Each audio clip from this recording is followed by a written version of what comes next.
नमस्कार मित्रांनो, आजचा प्रश्न प्रत्येकाच्या मनात येतो. माझं नशीब कधी लिहिलं गेलं? आपल्या आयुष्यात जे काही घडतं, सुख दुःख, यश अपयश हे सगळं आधीच ठरलेलं असतं का? आज आपण हा गूढ प्रश्न समजून घेणार आहोत. स्वामी समर्थांच्या शिकवणीच्या आधाराने.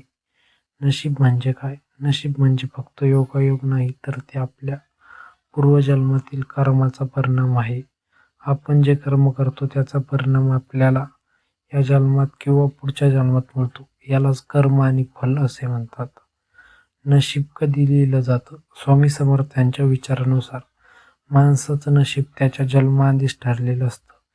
जेव्हा आत्मा नवीन शरीर धारण करतो तेव्हा त्याच्या मागील जन्मातील कर्मानुसार त्याचं आयुष्य, परिस्थिती आणि नशीब निश्चित होतं.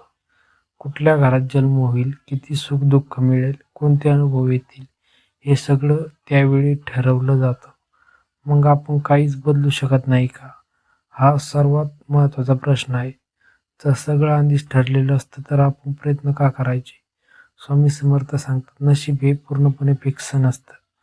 तुमचे आजचे कर्म, तुमची मेहनत, तुमची श्रद्धा हे सगळं तुमचं भविष्य बदलू शकते. स्वामींचा संदेश.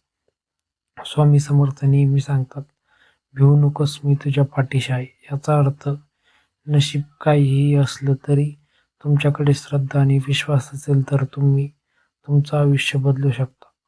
नशीब चांगलं करण्यासाठी उपाय. दररोज ओम श्री स्वामी समर्थ मंत्र जपा. चांगले कर्म करा. इतरांना मदत करा. नेहमी सकारात्मक विचार ठेवा.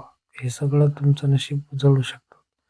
मित्रांनो, माणसाचं नशीब जन्माआधी ठरलेलं असतं, तरीही ते बदलण्याची ताकद तुमच्यात आहे. स्वामी समर्थांवर विश्वास ठेवा आणि चांगले कर्म करत राहा.